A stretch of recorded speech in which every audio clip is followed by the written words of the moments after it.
saben, les voy a estar hablando de mi tesis doctoral titulada Mecánica cuántica en espacio-tiempo.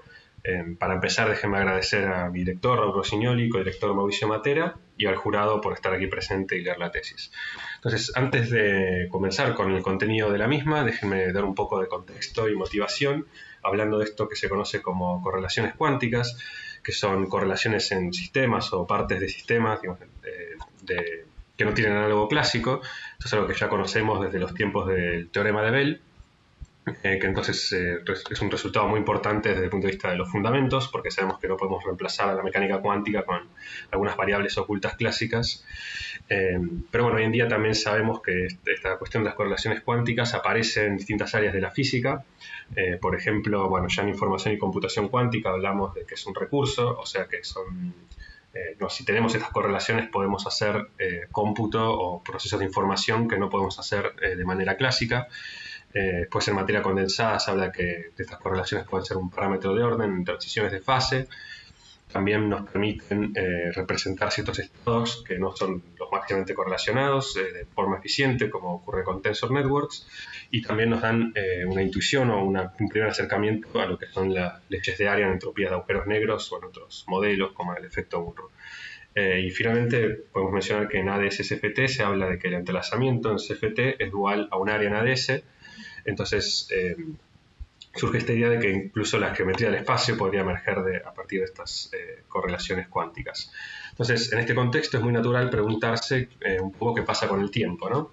Porque, bueno, lo que nos enseñan de relatividad es que el espacio y tiempo están en pie de igualdad, y venía hablando de estas correlaciones que en general son distribuidas a través del espacio, que pasa a través del tiempo. Bueno, para responder eso, voy a mencionar muy rápidamente hablar un poco de entrelazamiento, que es de las correlaciones cuánticas más conocidas, y déjenme decir que esta es una consecuencia, digamos, el entrelazamiento es una consecuencia directa de reglas matemáticas muy básicas de la mecánica cuántica. Por ejemplo, si hablamos de un sistema compuesto AB, sabemos que el espacio de Hilbert para describir el sistema compuesto va a ser el producto tensorial de los espacios de Hilbert. Y entonces, en un ejemplo sencillo de 2 qubits, vamos a tener una base de este tipo, donde los estados de esta base son producto, pero obviamente como mecánica cuántica podemos hablar de superposición. En un estado general obviamente no va a ser producto. Entonces, vemos que esta es una consecuencia muy elemental de la estructura matemática de la cuántica, y por eso es que surge en distintas áreas de la física, distintas áreas cuánticas de la física. Y además, bueno, cabe destacar que si tenemos campos cuánticos o, por ejemplo, cadenas de espines, o estoy pensando acá son osciladores acoplados, por el simple hecho de que haya interacciones aparecen naturalmente estados entrelazados a través del espacio. Pero claro, estas reglas de las que estoy hablando no nos aplican al tiempo. El tiempo es un parámetro clásico y por eso está claro que no vamos a tener un análogo temporal. Pero bueno, como las correlaciones cuánticas son tan exitosas y han dado tantos insights así profundos en distintas áreas, surge natural la pregunta de si no será posible englobar al tiempo en el marco de la mecánica cuántica. Y lo que voy a hablar entonces, lo que enfrenta, digamos, esta tesis es un poco esta pregunta. No somos los únicos en haber hecho esta pregunta. Hay un montón de otra gente que ha publicado trabajos recientes sobre este tema. Tenemos gente del área de información y computación cuántica, como los trabajos que están un poco acá arriba. Gente de altas energías y materia condensada, no sé, no reconoce el nombre de Vilsek. Acá está Takayanagi, que hablaba de entrelazamiento en ADS-CFT, está tratando de hablar de lo mismo en DS-CFT para hacer un análogo temporal. Bueno, está un poco toda esta idea dando vuelta, y creo que el tema central de todos estos trabajos es argumentar que si la simetría entre espacio y tiempo no es fundamental, como sugiere la relatividad, entonces deberíamos poder removerla. Pero claro, el gran problema es cómo hacer eso concretamente. Creo que el hecho de que haya tantos trabajos hablando de esto muestra que no es un problema trivial o resuelto, o que ya se sepa cómo hacerlo. Y bueno, un poco lo que nosotros hicimos enfrentando este problema es pensar de aprender de la relatividad y de lo que sabemos que junta la relatividad y la cuántica. En ese sentido, la formulación de Feynman y las teorías cuánticas de campo es algo que tuvimos siempre presente a la hora de construir esta propuesta. Pero también hay que decir que de por sí solas no podían enfrentar el problema, ¿no? Porque la formulación de Feynman no tiene asociados espacios de Hilbert, y en las teorías cuánticas de campos, en la formulación canónica, bueno, uno no aplica, digamos, un producto tensorial a través del tiempo. Entonces, de por sí solo no alcanzaba, pero sí vamos a buscar siempre tener en cuenta estas cuestiones a la hora de hablar de una cuántica ampliada que englobe este concepto de tiempo. Bueno, dicho todo eso, así empiezo a hablar un poco de la tesis y del esquema de la tesis, de la presentación y un poco lo que fuimos, los pasos que fuimos siguiendo para ir construyendo un formalismo. Entonces empezamos hablando de tiempo cuántico y relatividad, o sea, esta idea de tener un operador tiempo en mecánica cuántica, y en el caso de partículas individuales de Dirac y Klein-Gordon uno puede hablar de sistemas entonces también relativistas. Luego, tratando de generalizar eso a varias partículas, propusimos una segunda cuantización de estas partículas con un operador tiempo, digamos, y nos surgió naturalmente el concepto de operador acción, que es una versión cuántica de la acción clásica, y a partir de eso, bueno, vimos que se puede mapear, digamos, esta cuántica ampliada a la cuántica usual, y en particular nos preguntamos si había una relación con las integrales de Feynman y mostramos que sí. Y bueno, con toda esa parte aprendida es que finalmente construimos un formalismo que va a responder la pregunta principal en el último capítulo. Bueno, entonces empecemos hablando de tiempo cuántico. Antes hablemos un poco, bueno, del tiempo en la cuántica convencional, donde no es un observable. En la cuántica usual, la información del sistema la codificamos, digamos, en un estado a tiempo fijo, en un espacio de Hilbert HS, y luego la evolución temporal entra a partir de una unitaria que va cambiando con un parámetro t clásico que te va modificando al estado. Bueno, sabemos desde la fundación de la mecánica cuántica que el tiempo en principio no puede ser observable porque uno impondría una álgebra con el hamiltoniano de este estilo y entonces el operador tiempo tendría que tener un espectro como el del hamiltoniano y en general esto, bueno, no es lo que uno espera porque el tiempo en principio va entre menos infinito a infinito y en cambio un hamiltoniano está acotado por abajo, puede tener un espectro discreto, etc. Pero bueno, esta objeción a poner un operador tiempo vale si el espacio de Hilbert es el que hablábamos antes, pero si uno piensa por analogía, por ejemplo, lo que hace si uno tiene una partícula en dos dimensiones, uno va a asociar un ket, digamos, para la dirección X y otro ket para la dirección Y. Entonces, por analogía, uno diría, bueno, hago lo mismo si tengo el tiempo. Tengo una parte X, una parte espacial y una parte temporal. Entonces, en principio, en este espacio podría ser que no valga esta objeción, pero bueno, por otro lado, uno tendría que ver cómo recuperar la dinámica desde estos espacios de Hilbert, digamos, ampliado. Bueno, existe algo llamado mecanismo de Page-Gutters que de alguna manera logra exactamente eso. Page-Gutters hicieron un trabajo en el que nos dicen que la evolución temporal emerge del entrelazamiento entre un sistema y el resto. Entonces, déjeme dar un resumen matemático de la idea de ellos. Entonces, la idea es tomar un sistema bipartito, uno dice tengo la parte de sistema y una parte de tiempo, el espacio completo es el producto tensorial, y asumo que del lado temporal tengo una álgebra canónica con un operador tiempo y un momento conjugado, donde el momento conjugado no es el hamiltoniano y en particular, bueno, eso hace que T y H conmuten, así que en ese sentido esquiva la objeción de Pauli. Entonces tenemos una base de estos operadores, de una base de autoestados de este operador T, que bueno, los griegos lo representamos así. Bueno, una vez definido el espacio de Hilbert, uno dice, uno puede ver que para los estados globales que tengan esta forma, donde uno integra en tiempo y tiene la parte temporal y la parte del sistema, si además estos estados cumplen una ecuación de universo que es la siguiente, J psi igual a 0, cuando uno proyecta, bueno, está de entrada, ¿no? El estado del sistema se puede recuperar condicionando, uno dice, sobre el tiempo. Entonces, si uno proyecta en ese sentido, condiciona sobre esta ecuación, recupera automáticamente la ecuación de Schrödinger para la parte del sistema. O sea que lo que uno ve es que los estados de esta forma que satisfacen, que corresponden digo, a la evolución unitaria convencional, globalmente cumplen esta ecuación de universo. Bueno, ellos hablaban, en Page-Gutters, de que, o se habla de que para que haya evolución tiene que haber entrelazamiento y uno lo puede ver. Por ejemplo, si uno toma un estado que sea estático o estacionario, digamos, que no evoluciona en tiempo, uno ve que efectivamente el estado global es separable, tipo producto.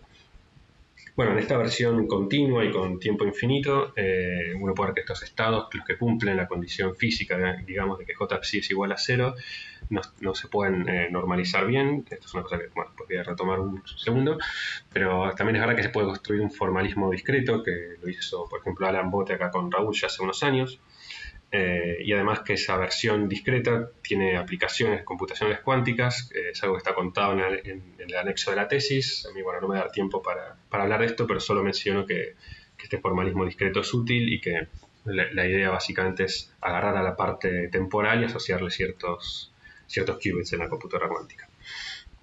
Bueno, dicho eso, nosotros nos empezamos a preguntar si podíamos definir transformaciones de Lorentz en este espacio de Hilbert, y la respuesta es que en general no. Eso depende de quién sea el espacio de Hilbert del sistema. Por ejemplo, si el sistema es una teoría cuántica de campos, yo voy a tener digamos, el campo esparcido en todo el espacio y a su vez un ket de tiempo, y no tengo manera de mezclarlos. Pero en cambio, si tengo una partícula individual, o sea, el HS está generado por estados, por ejemplo, en 3 dimensiones de una partícula, el H total es este ket en 4 que sí lo podré rotar, digamos, en espacio-tiempo, o mejor dicho, bustear, a partir de, digamos, de definir un momento angular en 4 dimensiones, donde estoy pensando que el X0 es el T del cable antes y el P0 es el P sub T. Entonces, en este espacio de Hilbert, las transformaciones de Lorentz son tipos geométricas, o sea, no necesito hablar todavía de quién es el hamiltoniano para definirlas. Pero eso significa que tenemos simetría de Lorentz, y bueno, en general no, porque lo que uno encuentra es que ya sabemos que la ecuación de Schrödinger en general no es relativista, y entonces si uno hace el conmutador de L con J va a dar distinto de cero. Entonces, digamos, ¿cómo se entiende esto? Bueno, el hecho de que uno tenga que en este Hilbert uno pueda definir la transformación no significa que el sistema tenga esa simetría, ¿no? Es lo mismo que pasaría si yo tengo rotaciones, pero un hamiltoniano no tiene simetría de rotaciones. Así que en ese sentido el formalismo de P-J-Uters es no relativista. Pero claro, bueno, acá es donde empezamos a decir algo nuevo y se nos ocurrió hablar de la ecuación de Dirac, porque en la ecuación de Dirac se puede escribir como una ecuación de Schrödinger. Entonces, si agarramos el hamiltoniano de Dirac, esperamos que sí, que se cumpla esta condición, digamos, que no con distinto, sino con igual a cero. Entonces, la idea fue considerar el mecanismo de Pechet-Wootters para este J con H del hamiltoniano de Dirac, y la forma de hacer eso es agarrar al espacio de Hilbert de Dirac, que entonces va a ser en 3 dimensiones más una parte espinorial, y después agregarle el reloj. Entonces tenemos esta base. De modo que un estado general va a tener una suma en 4 dimensiones y una parte espinorial, lo que corresponde a tener, bueno, esta álgebra canónica en total y, bueno, esta relación de ortonormalidad. Entonces las transformaciones de Lorentz son muy fáciles de definir. Uno hace lo mismo que antes para la parte espacial, digamos. Uno rota el ket espacial y a su vez va a tener que agregar una parte matricial de espinores, y con eso esta función de onda, digamos, extendida, transforma como uno espera. Y ahora, para recuperar un poco la evolución temporal, uno impondría J sobre psi igual a 0, y uno puede ver que esta condición es equivalente a definir un nuevo J que sea gamma mu p mu, donde gamma mu son las matrices de Dirac, y imponer esta nueva ecuación, o sea, gamma mu p mu sobre psi, que te dé la masa por psi. Y si uno agarra esa ecuación, uno puede ver, bueno, que estas dos cosas son equivalentes, y la proyecta en X, digamos, o a la base, recupera la ecuación de Dirac, que es un poco el análogo a condicionar a los Pechet-Wootters. Entonces, ahora sí, la simetría de Lorentz es explícita. Uno puede ver que haciendo esta operación umen igual a menos 1 JU, te preserva el J, el nuevo J, así que su espacio físico se preserva por las transformaciones de Lorentz. Y además, es muy natural hablar de un producto ahora, hablar de probabilidades en 4 dimensiones y definir un producto interno, que es este, o sea, uno suma sobre 4 componentes y a su vez, bueno, vamos a poner este barra para indicar phi gamma 0. Y respecto a este producto es que el operador U es unitario. Bueno, para seguir, déjenme hablar un poco de cómo se ven las soluciones del subespacio físico. Las soluciones por una masa fija tienen esta forma. Unos se separan, digamos, en parte de partícula-antipartícula. Hay una delta de masa que tiene que ver con que estos P1, P1 no pueden ser cualquier cosa para que se cumpla la ecuación de universo. Va a haber una cierta distribución de momento en la parte espacial, por eso están estos A y B, y después una parte de espinores de Dirac, donde U tiene que ver con partícula y B con antipartícula. Entonces, lo que uno puede hacer ahora es preguntarse por la normalización, de acuerdo al producto extendido, de estos estados. Y bueno, pero uno sabe que estos estados son autoestados de operador que podemos llamar operador de masa, con J que es hermítico respecto a este producto. Entonces uno, cuando hace el overlap, uno esperaría algo tipo una relación de ortogonalidad y eventualmente una norma a poner igual a 1. Uno puede hacer efectivamente, agarrar las opciones, digamos, hacer esta cuenta explícitamente, y lo que se obtiene es efectivamente esto. Uno usa algunas propiedades de la delta, propiedades de los espinores, y bueno, este es el resultado.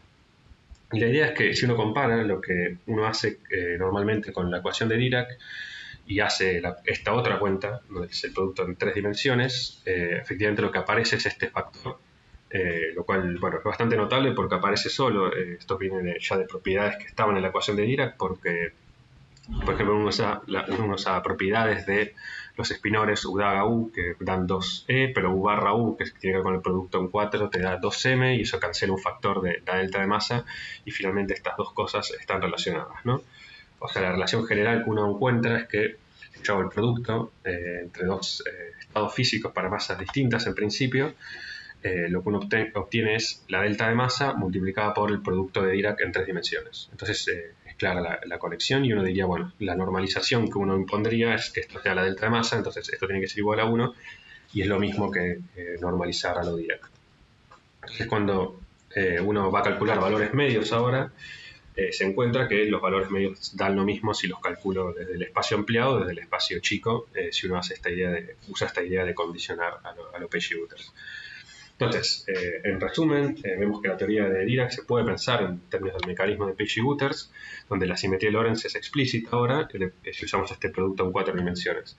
Pero si además normalizamos los estados en 4 dimensiones, digamos, hacerlo es equivalente a normalizar en 3 dimensiones, de modo que lo que sale son los mismos resultados.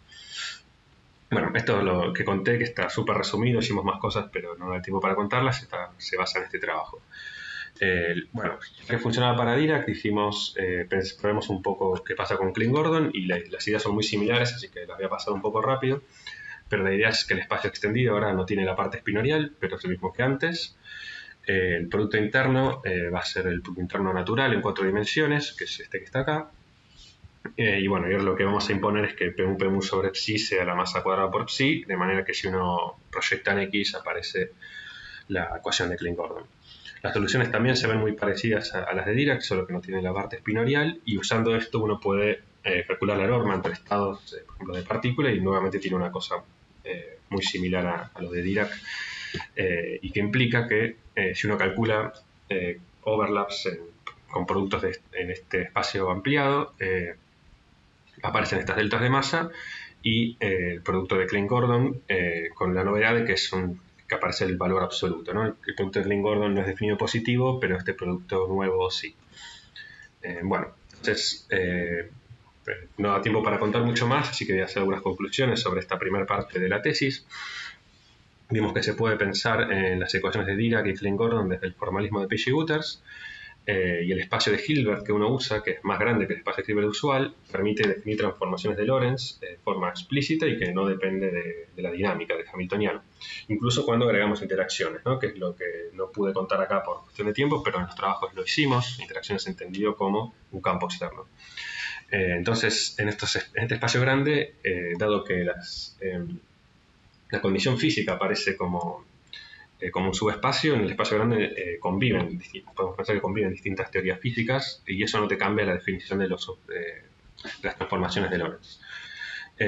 Bueno, lo interesante es que además los operadores que te fijan la dinámica, que se puede pensar que son operadores de masa, no conmutan entre sí, así que en principio aparece naturalmente la idea de superposición en masa, o sea que si uno expande un estado tipo interactuante en una base de estados libres, va a tener esta superposición en masa que solo es accesible en el espacio grande. Pero bueno, uno puede entonces trabajar con estos espacios grandes, pero si los normalizo de acuerdo a los productos ampliados, igual voy a estar recuperando la misma física que si hubiese trabajado en 3 dimensiones. Bueno, y algo para notar es que el tiempo aparece como una dimensión más.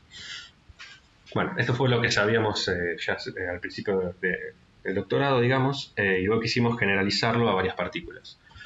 Entonces, un poco, bueno, con la idea si esto tiene alguna relación con las teorías de campos usuales, ¿no?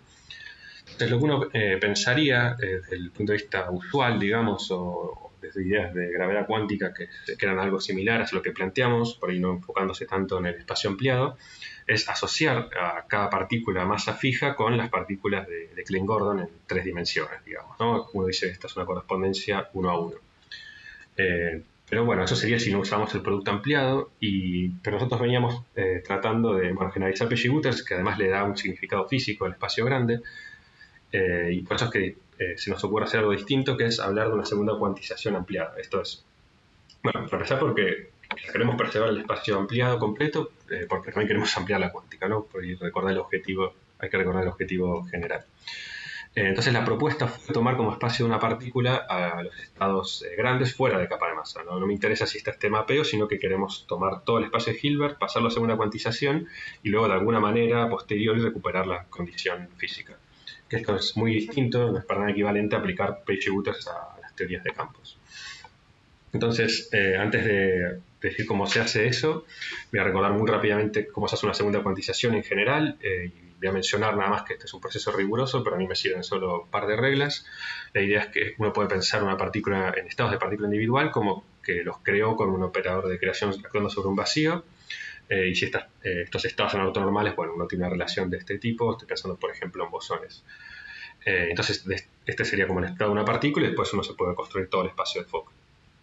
Y si ahora uno tiene operadores de una partícula que vivían en este H, en segunda cuantización se los escribe de esta manera, ¿no? Donde tengo un ket, pongo un DAG, donde tengo un BRA, pongo un A. Entonces, la idea fue aplicar esta receta, llamémosle, a el espacio ampliado, el espacio de Hilbert de las partículas ampliadas, y entonces pensar en estos de TX como que vienen de un ADAG actuando sobre un vacío. Y lo primero que uno encuentra, que parece un poco raro, son estas álgebras que tienen una delta de tiempo. Bueno, entonces es cierto, lo primero que uno piensa es que esto es algo distinto al usual porque no tenemos conmutadores a tiempos iguales. Uno por ahí dice esto suena raro, suena mal, pero sigue trabajando un poco y aplica la otra regla al operador de universo, por ejemplo, ¿no? Y lo que uno tiene, bueno, el resultado es esta cosa que tiene que ver con adagas, estos ampliados, que puestos así por ahí no dice mucho. Entonces déjenme dar un ejemplo de qué pasa si uno toma una partícula con hamiltoniano tipo Klein-Gordon. Entonces, el operador de universo en segunda cuantización se pasa a escribir de esta manera, y lo cual se ve un poco mejor. Y si luego además definimos un campo y su momento conjugado con estas expansiones de acá, que son las que uno ya conoce de siempre, pero recordemos que T no es evolución, sino que solo copiamos la forma de esta expansión. Y bueno, estos cumplen unas reglas ya de conmutación tipo campo y momento conjugado. Lo que uno se encuentra haciendo la cuenta es que la parte hamiltoniana, bueno, quizás no es tan sorprendente, pero aparece la densidad hamiltoniana de Klein-Gordon. Digo que no es tan sorprendente porque un poco ya estaba metida acá, pero sí es notable que aparece este otro término, pifi punto, que viene de esta parte de derivada. Bueno, hay un signo relativo que tiene que ver con estos menos la derivada, es muy importante, pero en resumen uno calcula y se encuentra la acción de Klein-Gordon libre. Entonces, voy resumiendo este conjunto de resultados. Si uno agarra esta partícula bosónica, aparece la acción de Klein-Gordon libre, solo por esta diapositiva poner hats, donde los campos cumplen esta regla de conmutación ampliada, ¿no? Esta no es una delta en 3, sino que es una delta en 3 más tiempo. Si uno lo hace para Dirac, aparece algo muy similar, aparece la acción de Dirac, con reglas de anticonmutación ampliadas. Y bueno, si uno lo hace para sistemas generales bosónicos, va a tener también una forma de acción. Entonces acá es donde uno se empieza a convencer de que quizás sí tiene sentido hablar de estas álgebras ampliadas porque permiten definir estas acciones, y además estas acciones aparecen solas de hacer segunda cuantización del operador de universo. Así que empezamos a estudiar un poco las propiedades de estas acciones cuánticas. Les menciono algunas de las más importantes y más básicas. Entonces enfoquémonos en la parte tipo transformada de Legendre primero. Bueno, uno tiene este bicho, y uno puede definir ahora operadores de creación-aniquilación que satisfagan reglas, bueno, de creación-aniquilación a partir de P y Q, que mientras estén, digamos, relacionados de forma lineal, estos siempre va a ocurrir que vale esta igualdad. O sea, no importa quiénes son estos A y A concretamente, uno elige algunos y esta forma es invariante frente a transformaciones canónicas. Entonces, esto sugiere ahora esta forma del P sub T, hablar de transformada de Fourier en tiempo, que es bueno, esta expresión que está acá, y si uno digamos, usa esta expansión, el P sub T queda diagonal en estos modos que no son locales en tiempo y que cumplen, bueno, que acá con Adaga tienen esta delta en omega. Pero bueno, usando esto es muy fácil ver que si ahora yo hago esta acción de E a la I tau P sub T sobre estos operadores de destrucción, me van a estar trasladando de T a T más tau, y lo mismo con Adaga y por lo tanto lo mismo con Q y P. O sea que efectivamente E a la I tau P sub T traslada una cantidad tau a los operadores en este espacio de Hilbert ampliado. Entonces, bueno, esto es algo que uno aprende de esta parte de la acción cuántica. Para seguir avanzando conviene por ahí directamente simplificar un poco más el problema o ir al discreto, digamos. Entonces, olvidándonos de la parte tipo espacial, podemos pasar a solamente un Q y P que cumplen esto y además discretizarlo. Y en esta versión discreta queda claro que si nos preguntamos qué estructura tiene el espacio de Hilbert, bueno, la situación es completamente análoga a tener bosones distintos, digamos, desparramados en el espacio. Pero ahora solo que no estamos desparramados en el espacio, sino que estamos haciendo en tiempo. Así que la estructura del espacio de Hilbert tiene que ser esta, ¿no? Tiene que ser que el Hilbert total es el producto tensorial de copias del Hilbert de un Q y P individual, digamos. O sea que tenemos un espacio de Hilbert convencional por cada slice de tiempo. Bueno, darse cuenta de eso a uno le hace pensar un poco en computación cuántica, donde aplicamos todo el tiempo esta idea de producto tensorial, y en particular lo que nos va a interesar a nosotros es lo que se conoce como swap test, que bueno, no me da mucho tiempo de explicarlo, pero sí voy a extraer lo importante, que es esta relación.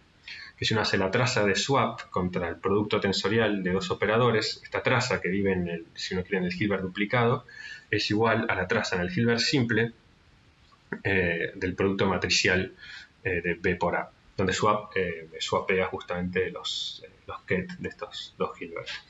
Entonces, ¿por qué esto tiene que ver con lo anterior? Bueno, pensemos que para dos slices temporales, si lo hacemos discreto ahora, el E a la I epsilon P, que traslada un solo step, es el swap, que justamente I1 lo está mandando al siguiente, e I2, si uno quiere, lo está mandando al siguiente, pero pega la vuelta. Y en general, entonces, una forma de representar este tipo de mapeos es con esta notación Tensor Network, donde swap significa hacer este intercambio entre los slices temporales, sería para nosotros, y la generalización efectivamente uno puede ver que es esta idea de función siguiente que te manda, o de traslación temporal que te manda de un Hilbert al otro. Entonces, en resumen, la generalización del swap test es precisamente esta, es decir, que la traza de A la I epsilon P contra el producto tensorial de operadores se mapea una traza en un espacio Hilbert de un solo tiempo de alguna manera, pero ahora tiene un producto convencional ordenado en tiempo de estos mismos operadores.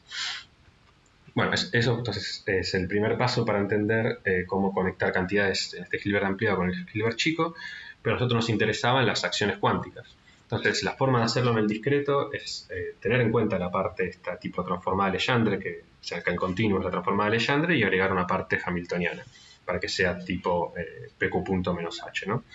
Entonces, lo que uno puede mostrar, después de varios teoremas, es que esta relación, que valía para el operador de traslaciones en tiempo, si uno en vez de poner E a la IP pone E a la IS, además te incluye evolución. Entonces, por ejemplo, si uno inserta operadores que viven a tiempos distintos, operadores Qs, esta cantidad, esta traza, si uno, digamos, estos teoremas garantizan que es igual a un correlador temporal de la cuántica usual, donde estos operadores están en el esquema de Heisenberg, así que estos ya están evolucionados.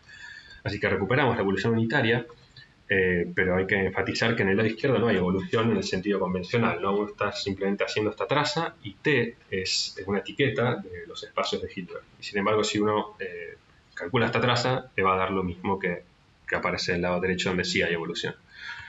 Entonces, eso sugiere fuertemente por ir relacionarlo con la formulación de Feynman, donde también aparece una acción y aparece obviamente E a la IS clásico. Así que para relacionarlo me voy a enfocar rápido en una cantidad que todos conocen, propagador o si quieren de amplitud, que sabemos que a los Feynman lo describimos así, donde E a la IS acá es S clásico. Y esta es la medida de Feynman que suma sobre todas las trayectorias clásicas. A su vez, de acuerdo a nuestros resultados, sabemos que esta misma cantidad se puede escribir como esta traza de la IS con un proyector, y si esta traza la evaluamos, queda esta forma que es muy parecida a lo que tenemos acá. Y además, como sabemos que venimos de la misma cantidad, vale una igualdad estricta acá, ¿no? Entonces, lo que pasa, la única diferencia, digamos así, conceptual entre estas dos es que está definida para trayectorias continuas y esta todavía está discretizada.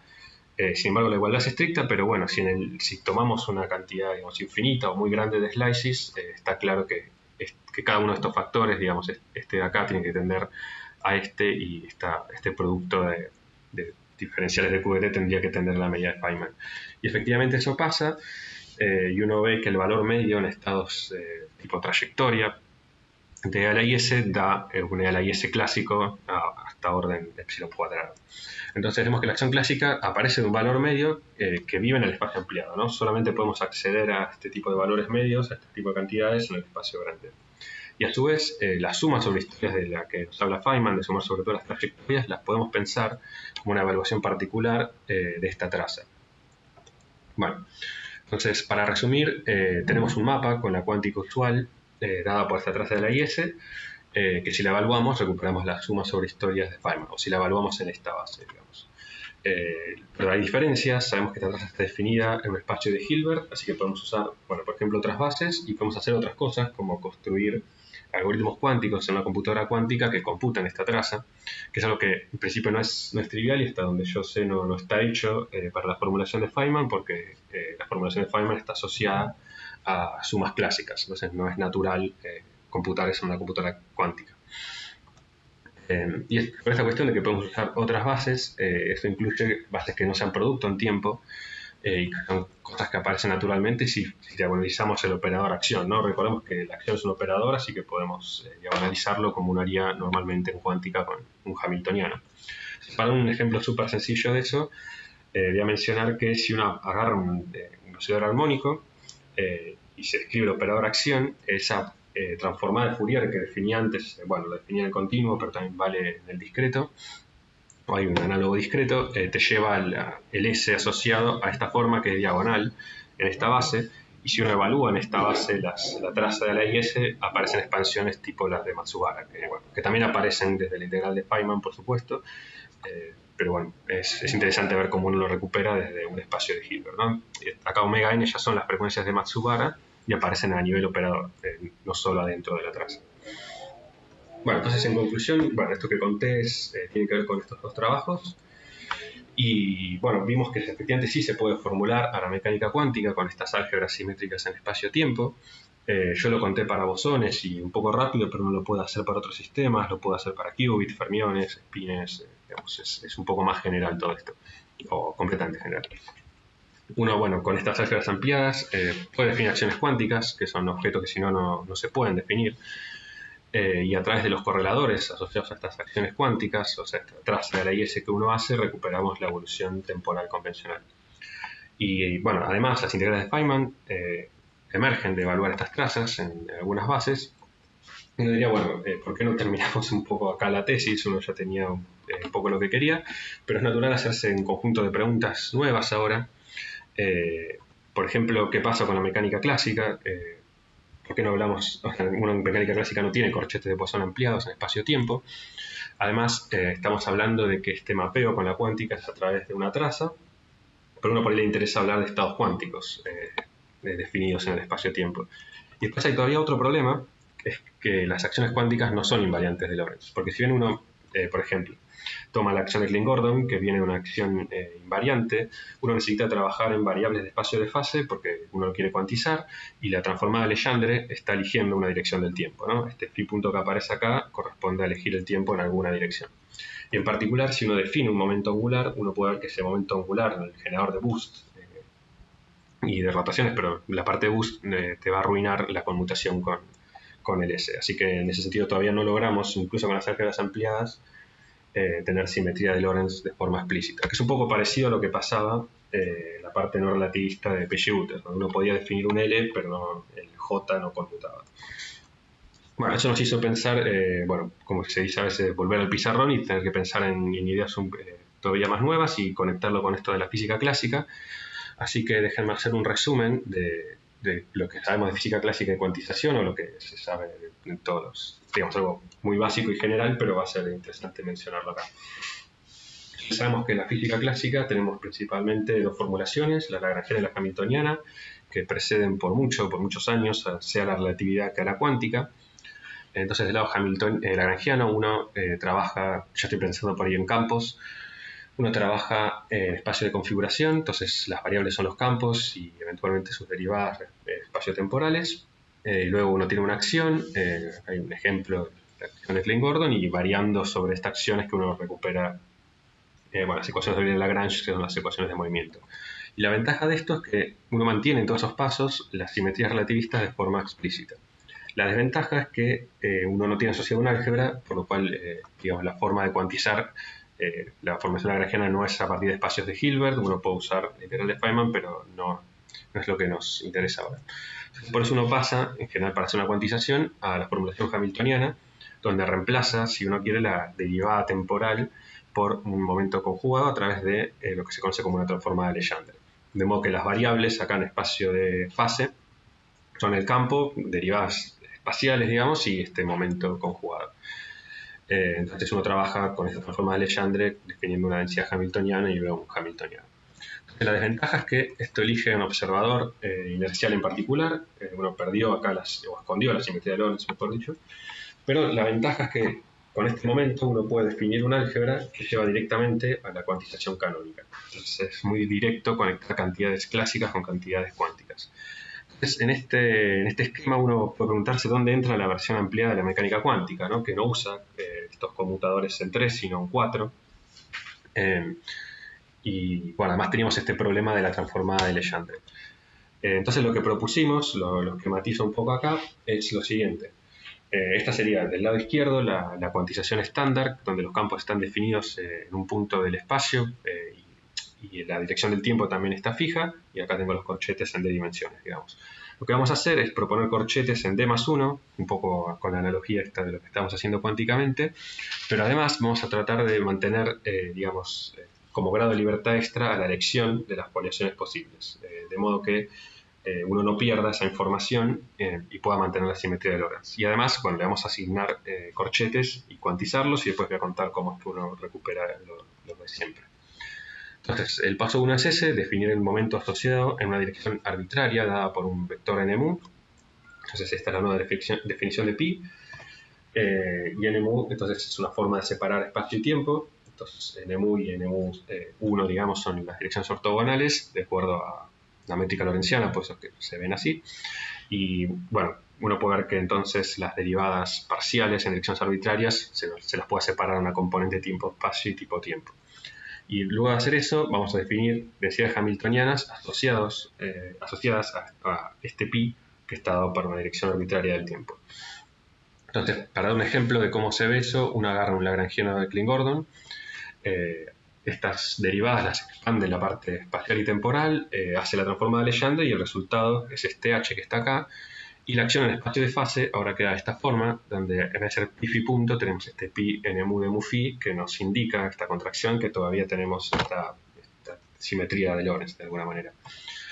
Entonces lo que uno puede ver es que variando esta acción obtiene ecuaciones de Hamilton que tienen una forma covariante, que si las combina aparece Klein-Gordon, pero lo interesante es que no solo tenemos Klein-Gordon, que es invariante Lorentz o que tiene manifiestamente la simetría de Lorentz, sino que además las ecuaciones de primer orden de Hamilton ahora son estas, que con estas contracciones, NMU de mu, también nos indican la simetría.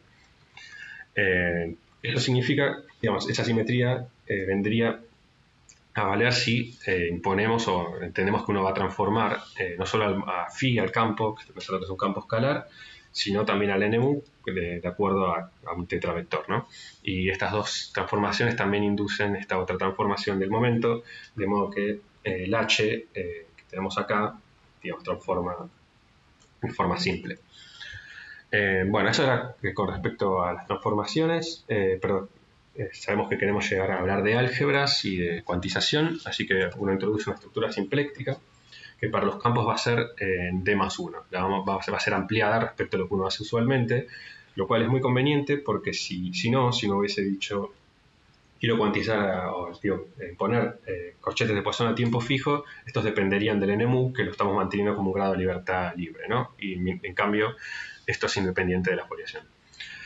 Luego uno puede ver que las ecuaciones de movimiento, esto es algo notable, lo que pasa ahora es que uno tiene los corchetes, tiene la acción, y si uno se calcula los corchetes de phi y de pi con la acción, aparece lo que uno diría son las ecuaciones de Hamilton si las iguala a cero. Mejor dicho, si yo agarro y ahora impongo que pi con s sea igual a 0 y phi con s sea igual a 0, el subespacio donde eso vale corresponde a campos y momentos que cumplen las ecuaciones de Hamilton.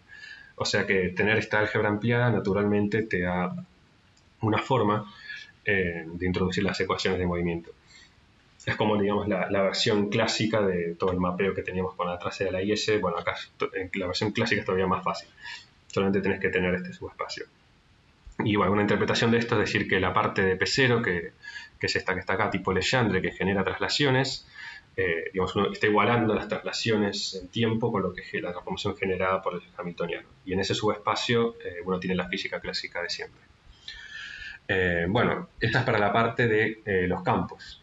Lo que vamos a hacer ahora es, además, introducir una álgebra para la foliación. O sea, vamos a pensar que tenemos un momento conjugado a este vector NMU. Y vamos a hablar ahora de leyes de transformación. Uno define un momento angular asociado a la parte de los campos, de manera tal que, bueno, que su acción sea de acuerdo a la que uno obtendría con el álgebra de Lorentz, de Poincaré, etc. Pero a su vez vamos a hablar de un momento angular de la foliación y que también transforme al n. Y con eso completo es que uno puede ver que el momento angular total que tiene la parte de los campos y la parte de foliación, en total sí genera las transformaciones que propusimos al principio. Y esta es la razón por la cual introducimos esta álgebra extra, porque queremos estas dos reglas de transformación adicionales. Y así completo como está este J, uno puede mostrar que sí conmuta con la acción, ¿no? Nosotros teníamos el problema que el S no conmutaba con el L solo, y es porque de alguna manera nos estaba faltando este grado de libertad, o digamos, esto te sugiere introducir este grado de libertad para que, si S es relativista, ¿no? Esto solo vale para S que sea compatible con la simetría de Lorentz, este J total conmute, digamos, o sea, su corchete T de 0. Entonces uno puede hacer un resumen muy rápido de la versión clásica ampliada, donde tenemos entonces una estructura simpléctica en D más 1 dimensiones, que es lo análogo a tener estos conmutadores que veníamos hablando en el capítulo anterior, digamos, en la sección anterior, pero también tenemos una álgebra de foliación.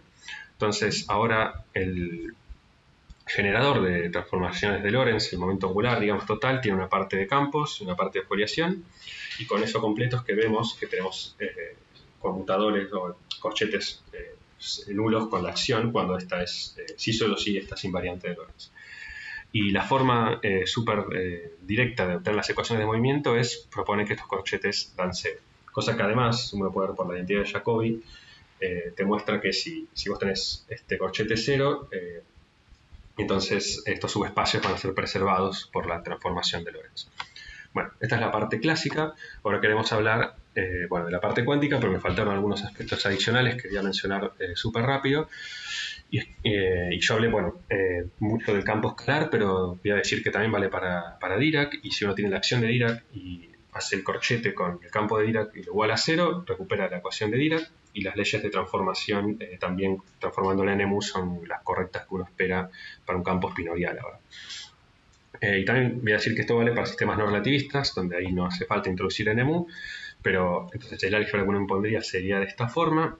Y para recuperar revolución, uno ve nuevamente que si agarra y hace los corchetes contra Q y P, son básicamente las ecuaciones de Hamilton una vez que uno las iguala a 0, a estos corchetes. Bueno, ahora sí paso a la cuantización. Entonces la idea es, un poco la de siempre, de reemplazar corchetes de Poisson por menos i conmutadores. Entonces, si uno lo hace para toda la álgebra, va a tener una parte que era el álgebra ampliada que veníamos hablando antes, y una álgebra nueva que tiene que ver con la foliación. Si tú ves, yo dije que estas cosas son independientes, y uno lo puede ver viendo que la cuantización te lleva a todos los otros conmutadores cruzados, digamos, phi con n, etcétera, a ser 0. Esto significa que el espacio de Hilbert tiene una estructura tipo producto, o mejor dicho, existe una base tipo producto, que es una parte de los campos en el espacio-tiempo, digamos, y una parte de la foliación. Haciendo esto, entonces las transformaciones de Lorentz en el caso cuántico también son muy simples. Uno tiene un J total, que es la parte del L que venía del caso clásico para los campos, y el otro L que venía de la foliación del caso clásico y bueno, uno los cuantiza, por eso están los hats. Y entonces se cumple que estas leyes de transformación ampliadas que habíamos definido antes se las puede representar unitariamente en forma súper sencilla. Luego uno dice, ¿qué otros operadores te quedan cuantizados? Bueno, todos los que estuvieran en el espacio de fase ampliado, y eso significa que la acción también va a ser cuántica, lo cual esto te justifica entonces hablar de una acción cuántica, que era algo que de alguna manera propusimos ad hoc antes para hacer este mapeo. Lo nuevo cuando uno tiene NEMU cuántico es que la acción cuántica a su vez se la puede pensar de esta manera, como una operación, digamos, controlada, o sea, el n controla la acción, o mejor dicho, para cada autoestado n uno va a tener una acción cuántica, pero en general este n está también cuantizado, entonces, digamos, la acción va a tener esta forma. Y la simetría del balance, bueno, también es como antes, como en el caso clásico, pero no, el S no conmuta con estas partes por separado, lo cual te está diciendo un poco que esta S no es separable en esta base. Después voy a hablar de eso. Bueno, voy a hablar entonces ahora un poco del concepto de partícula y cómo aparece de diagonalizar la acción de Klein-Gordon. Voy a usar ese ejemplo. Entonces esta era la acción de Klein-Gordon, estos son todos hat, incluidos los n. Y lo que uno hace es expandir el campo y el momento conjugado en una base, digamos, A y A, que uno lo hace de esta manera. Acá surgen un par de novedades. Lo primero es decir que estas partículas son operadores, ¿no? Entonces uno tiene una letra tipo A, daga, una delta, una dimensión extra, así que claramente estas no están en capa de masa. Y este E sub P no necesariamente es la energía, eso sería si el n estuviera fijo y en la dirección, digamos, 1 y todos ceros, pero acá este E todavía es un operador porque n es un operador. Eso va a ser muy importante. Uno puede ver, bueno, que esta no es una expansión cualquiera, sino esta justamente la que te diagonaliza la acción, que vas a tener de esta forma. Entonces, ahora déjenme hablar un poco de correladores, un poco de esta idea de traza de la IS y cómo se ve en el continuo. Así que para simplificar el problema voy a primero fijar un NMU tipo clásico. Y bueno, voy a recordar un resultado general, que es que si uno tiene un valor medio de operadores tipo bosónicos, y un operador así cuadrático, lo que vale es esta distribución que es tipo la de Bose-Einstein, y queremos hacer algo análogo con el operador acción, ¿no? Pero yo antes lo había mostrado en el discreto, ahora como estamos en el continuo, digamos, las unidades que me daba ese epsilon para trasladar un paso en tiempo, yo ya no lo puedo hacer, y por eso uno introduce una escala de tiempo tau, tal que yo defino ese tau que es tau por s, en el caso libre. Y voy a usar la notación, bueno, de que este valor medio dentro con este tau abajo significa que estoy haciendo la traza de A a la IS contra ese operador y normalizando así. Bueno, si uno usa esta ecuación y la expansión antes diagonal que mostré, bueno, la que está acá arriba, uno puede calcular exactamente eso y ver que tiene esta forma. Y con ese resultado uno agarra las expansiones anteriores de los campos y puede mostrar que el límite de tau chico, cuando uno hace este valor medio con raíz de tau phi, raíz de tau phi, es justamente el propagador de Feynman. Así que esta es la versión como el continuo del mapeo que yo había introducido antes con traza de la IS. Bueno, con ese resultado y sabiendo que además esta acción libre es gaussiana y porque vale el teorema de Wick, uno ya lo generaliza para cualquier cantidad de campos insertados acá, o sea, para cualquier correlador de n puntos, uno diría. Y a su vez se puede usar esta misma idea para hablar de interacciones. Lo voy a contar súper rápido, pero la idea es que uno agarra este S y le agrega una parte interactuante con la forma clásica, teniendo, bueno, en cuenta algunos factores raíz de tau y recupera efectivamente los correladores tipo interactuantes. Bueno, un comentario es que clásicamente uno estaba, para recuperar la física clásica, estaba imponiendo estos conmutadores o estos corchetes igual a cero. En el caso cuántico, uno diría, ¿por qué no estoy imponiendo lo mismo o, digamos, una noción de subespacio físico?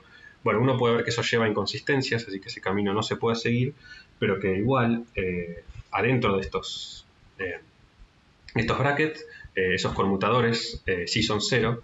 Entonces, en particular, si uno toma el límite clásico, uno recupera esta condición. Así que es compatible con lo que conté del caso clásico.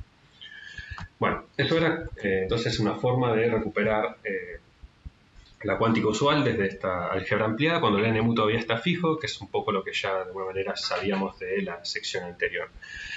Ahora voy a hablar de cosas nuevas, como son los estados generalizados al espacio-tiempo. Lo voy a contar muy rápido, pero la idea es que uno pueda agarrar a E a la IS y purificarlo. O sea, pensar que E a la IS, con la normalización si uno quiere, viene de tomar una traza parcial respecto a un objeto que estoy escribiendo acá, donde estos dos vacíos, digamos, son dos vacíos que están correlacionados y que tienen que ver con que agregué un entorno, ¿no? O sea, amplié todavía. Estoy pensando que hay un entorno, que mi sistema está correlacionado con ese entorno y que la traza parcial de este objeto me va a dar a la IS. Entonces, este R ya mencioné que no es cualquier cosa, sino que, digamos, R cuadrado uno puede ver que es R, o sea, que es un proyector, y en ese sentido es una generalización de la noción de estado puro, pero que aplica a este E a la IS, que no es un operador aritmético, ¿no? No es un estado en el sentido usual. Entonces ahora, si uno se fija estos correladores de los que hablé antes, uno ve que los puede escribir así, y este valor medio así con un phi barra, o bueno, omega barra acá, no es una cantidad desconocida tampoco, es lo que se conoce como weak value. Así que todo este mapa del que estábamos hablando se lo puede entender en cierto sentido como un valor medio en estados, si uno habla de esta purificación. Entonces, conceptualmente lo que uno está teniendo es la siguiente situación. Uno tiene el sistema, uno sabe que todos estos campos conmutan a tiempos distintos. Esto es algo mucho más fuerte que la condición de microcausalidad, por ejemplo, en teoría de campos usuales, sino que estos phi y pi son completamente distinguibles y no están correlacionados para nada. Luego uno está calculando las cosas adentro de la traza de la IS, digamos, y ahí es donde aparecen correlaciones que vienen de la IS. Pero además yo puedo pensar que esas correlaciones vienen de unas correlaciones entre el sistema y un entorno. Entonces yo, como estoy viendo solo el sistema, veo correlaciones entre estos campos que no estaban, digamos, de forma intrínseca. Y bueno, acá está esta idea de que de acá también sale la formulación de Feynman. Bueno, esa es la manera que tenemos de generalizar, lo conté súper rápido, pero porque no hay tiempo, de generalizar la noción de estado. Pues voy a hablar un poquito más de eso, pero algo que quedó pendiente es que yo estaba hablando de que el NMU estaba fijo y yo dije que NMU era importante considerarlo como general porque queríamos tener la simetría de Lorentz. Entonces, ¿qué pasa cuando el N no está fijo? Así que voy a hablar un poco de eso y del entrelazamiento de materia-foliación. Entonces, si uno invierte la relación que tenía antes de phi pi para la, lo que uno encuentra es esto, donde SUPN, recordemos que es un operador, que ya este N es un hat. Entonces, la estructura de estos operadores de destrucción, no diría, no es trivial, digamos, la de estas sí lo sería, pero para cada N es un operador de destrucción, sino que en general depende de la parte de foliación. Y en particular uno puede ver que este A no conmuta con el momento asociado a la foliación. Entonces, esto es importante porque a su vez, entonces este EPN transforma con la transformación de Lorentz y solamente gracias a eso uno puede ver que las partículas transforman de forma correcta. O sea que ese grado de libertad era muy importante para también que las partículas transformen bien. Y ahora, si uno quiere hablar de estados que sean invariantes frente a transformaciones de Lorentz, uno puede agarrar los estados estos que hablé antes, estos vacíos correlacionados con un entorno, y uno va a ver que los va a tener que entrelazar de una forma muy similar a lo que pasa con Page-Uters con la foliación. Así que nuevamente nos encontramos con algo que en principio no tenía por qué reaparecer, pero algo que es familiar, que es lo de Page-Uters. Y esto nos lleva entonces a la idea de condicionar sobre estados de foliación. O sea que si uno dice, tenemos este mapeo que funcionaba para una foliación fija y ahora lo quiero hacer con una foliación general, bueno, lo que voy a tener que introducir es además la idea de proyectar sobre la foliación. Y con eso es que uno recupera el mapeo a la cuántica usual. Entonces, bueno, todo esto que conté está en este último trabajo de la tesis. Voy a hacer un esquema súper rápido de lo que estuve hablando, porque también es como que tiene un montón de elementos esta idea. Entonces, por un lado tenemos que la cuantización del sistema es ampliada, tenemos conmutadores extendidos al espacio-tiempo y entonces los campos están desconectados causalmente, pero podemos ahora pensar que vamos a calcular valores medios respecto a la IS que tiene correlaciones y que esas correlaciones además se las puede pensar como que vienen de una traza parcial con un entorno, que nos da esta idea de operadores tipo densidad generalizados, que son proyectores no ortogonales, que significa que R dada no es R, ¿no? Pero sigue siendo un proyector. Por otro lado, olvidándonos un poco de esa parte, tenemos esta idea de que para preservar Lorentz tenemos que tener este grado de libertad de NMU y que ese grado de NMU va a estar entrelazado con toda esta estructura. Y la forma en que aparece entrelazamiento es de acuerdo a los estados de PageBooters. Entonces, si condicionamos a los PageBooters, recuperamos nuevamente este R del que estaba hablando recién. Entonces, bueno, esta es la forma que uno tiene de construir, por ejemplo, teorías cuánticas de campos que sean relativistas y a su vez, bueno, cuánticas y preserven todas estas ideas y que tengamos estos estados generalizados al espacio-tiempo. Y en ese sentido podríamos pensar que toda esta propuesta generaliza, al menos conceptualmente, al mecanismo de PageBooters. Por un lado, porque la evolución emerge de correlaciones, solo que es con un entorno, o sea, acá no hay una idea de condicionarse a un reloj, sino que uno toma una traza parcial. Pero en esta otra parte, en la que tiene que ver más con el observador, sí tenemos un poco esta idea de condicionar sobre NMU, pero no es que de ahí emerge la evolución, sino que así fijamos el sistema de referencia respecto al cual estamos trabajando. Bueno, entonces, voy a hablar ahora de cosas más conceptuales, ya voy cerrando la idea. Empezamos planteando la pregunta si es posible englobar el tiempo en el marco de la mecánica cuántica. Bueno, creo que la respuesta es que sí. El formalismo que estamos dando está haciendo justamente eso. Y entonces, en esta formulación ampliada, la cuántica ya no necesita este parámetro externo para hablar de evolución unitaria, sino que representamos a toda la historia, si uno quiere, del sistema, toda su evolución, en un marco completamente cuántico, ¿no? Que es por eso que estoy hablando de mecánica cuántica en espacio-tiempo. Entonces, sobre cómo llegamos al formalismo, bueno, empezamos con esta idea de generalizar PageBooters al caso relativista, después hicimos esta idea de segunda cuantización. Yo creo que lo más importante es que estas consideraciones relativistas finalmente nos llevaron por el camino que hace que tratemos al tiempo como una dimensión más y nos encontramos con álgebras ampliadas. Y esta idea que es el producto tensorial en tiempo.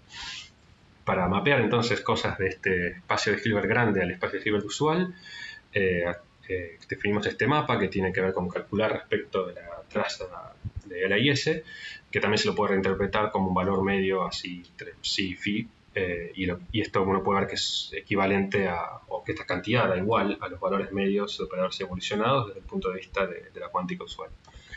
Y además, bueno, cuando uno evalúa estas trazas es fácil relacionarlo con la formulación de Feynman. Después, bueno, con escenarios relativistas necesitamos además este NMU que cuantiza, si uno quiere, el sistema de referencia o a la foliación. Y además, este formalismo se lo puede entender como una cuantización de una versión ampliada del formalismo hamiltoniano clásico. Bueno, además de haber respondido entonces esta pregunta, estaba la cuestión de la motivación, ¿no? Que no era solo, bueno, decir si se puede o no se puede, sino si además esto sirve para hablar de correlaciones cuánticas a través del tiempo. Podemos preguntarnos si el formalismo cumple este requisito. Yo creo que sí, porque justamente es con esta estructura de espacio de Hilbert es que es posible hablar de trazas parciales a través del tiempo, y además porque podemos codificar toda la estructura causal de una teoría en estos estados psi y phi, que efectivamente uno puede ver que están correlacionados. Así que en ese sentido es un escenario muy natural para hablar de correlaciones cuánticas. Entonces, déjame hablar de algunas perspectivas que tienen que ver con eso. Por un lado, bueno, entonces vimos que el formalismo nos da esta definición rigurosa de correlaciones y sería muy interesante estudiarlas. Además sabemos que estas correlaciones tienen que estar relacionadas con las integrales de Feynman, por lo cual es interesante pensar que quizás si uno las apaga está recuperando el límite clásico cuando h partida tiende a cero, así que nos está dando como una versión muy distinta de lo que nos daría Feynman, pero es posiblemente relacionada. Otra cosa que uno puede preguntarse es si aparecen cosas como leyes de área en tiempo. Y dado que la cuántica usual, al menos en la forma discreta, déjame escribirlo así, está asociada a este tipo de acciones, donde E a la I epsilon P es tipo local, uno lo puede pensar como traslaciones en tiempo de un tiempo al siguiente, y por ese tipo de localidad uno podría esperar tener algo tipo leyes de área, y que el tipo de correlaciones tenga una estructura interesante a estudiar. Y eso nos lleva directamente a hablar de que, bueno, este tipo de teorías así se mapean a la cuántica usual, pero uno podría proponer un LIS más general. Eso nos daría una realización concreta de teorías supercuánticas, ¿no? Teorías que uno no podría, que van más allá de la mecánica cuántica convencional y que podrían tal vez romper alguna desigualdad que la cuántica no rompe. Estoy pensando en términos, por ejemplo, de las cajas PR. Bueno, qué cosa me preguntan. Finalmente, bueno, como algo más todavía más directo serían las aplicaciones de esto. Ya vimos que podemos hablar de nuevos algoritmos clásicos y cuánticos, o al menos cuánticos, lo que mencioné, no dije mucho, pero en principio está esta idea de que uno puede poner una pata interna en una computadora cuántica. Y después, bueno, está la cuestión de estados de foliación no clásico, porque de vuelta, lo que uno hace para recuperar la cuántica usual es, además de trabajar como traza de la IS, está proyectando a un n tipo clásico, pero uno podría hablar de, en vez de simplemente condicionar, darle una dinámica real a ese n. Y, por ejemplo, una forma fácil sería pensar el NMU como viniendo de la línea del mundo de una partícula, y en el límite clásico, efectivamente, eso corresponde, el límite clásico de la partícula, ¿no? Sería lo mismo que proyectar a un n fijo, pero uno puede preguntarse qué pasa si no tomo ese límite clásico. Y bueno, además esto te daría entonces un modelo concreto de esta idea de un NMU dinámico y en el que condicionamos. Bueno, esto daría un tratamiento genuinamente cuántico de la foliación, es una pregunta abierta y sería una realización concreta esta idea de Quantum Reference Frame que, bueno, no mencioné mucho, pero a la gente le interesa. Estas son un poco las perspectivas. Entonces, en resumen, este formalismo que amplía la cuántica es un escenario natural para estas correlaciones cuánticas temporales. Entonces, sería muy interesante estudiarlo porque además, digamos, está abriendo poniendo el camino a usar herramientas que ya conocemos de información y computación cuántica y aplicarlas directamente al dominio temporal. Una vez que este formalismo está desarrollado, que ahora creo que lo está, simplemente es cuestión de aplicar esas ideas que ya estaban.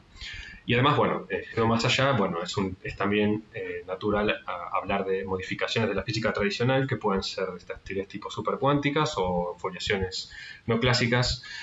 Bueno, creo que eso resume un poco las ventajas de esta formulación. Listo, muchas gracias.